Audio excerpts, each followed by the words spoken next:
Weza kukufundisha mambo kadhaa kuhusiana na magonjwa yasiyo ya kuambukiza.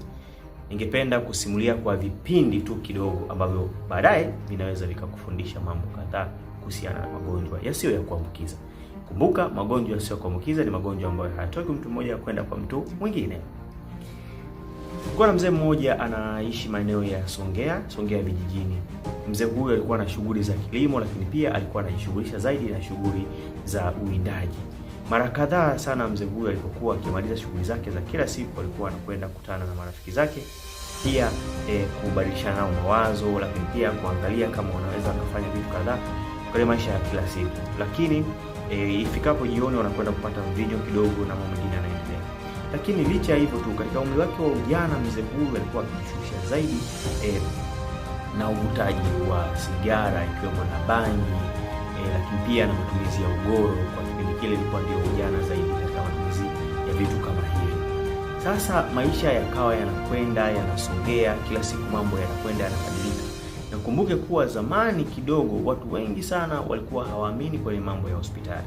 So wakipata matatizo zaidi wanakwenda kwa Kalumanzila, kwa maana kwamba ni mganga. Wakifika huko wanakwenda wanahudumiwa na maisha mengine yanaendelea. Tuamini kwenye matibabu ya tiba asili ni vizuri zaidi, lakini pia na hospitali ni jambo la muhimu zaidi. Mzee alikuwa akipata magonjwa ya namna yote, basi alikuwa akijishughulisha zaidi na kwenda kwa Kalumanzila, na baada ya hapo Mungu alikuwa akimjalia anapata majibu mazuri na anaendelea vizuri zaidi.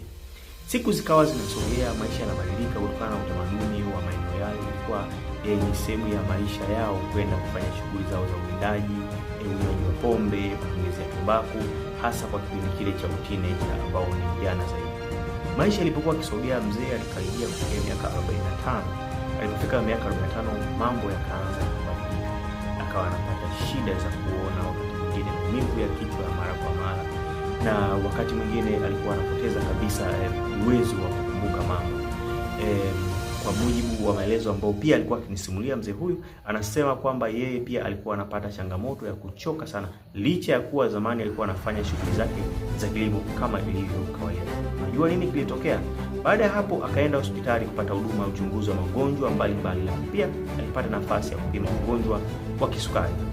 Ikabainika kuwa anasumbuliwa na ugonjwa wa kisukari, lakini pia yeye mwenyewe alikiri kwamba alikuwa anapata changamoto ya kwenda haja ndogo mara kwa mara, lakini pia alikuwa anasikia njaa kila wakati.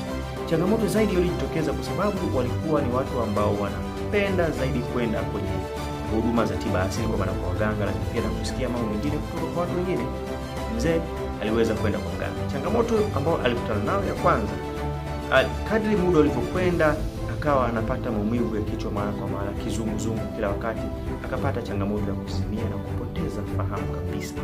Baada ya kuibuka akajikuta yuko kwa mganga mwingine badala ya mganga ambaye alikwenda kwa mara ya kwanza. Kwa hiyo mara ya kwanza alikwenda kwa mganga kupata huduma ya matibabu, lakini pia alipofika pale hakukutana tena, alikajikuta yuko kwa mganga mwingine tofauti na yule awali. Baada ya hapo akaendelea na huduma. Baada ya muda mchache pia akapoteza fahamu, akazimia. Unajua nini kilifuata? Nisikilize hatua itakayofuata, utaweza kujifunza zaidi kuhusiana na magonjwa.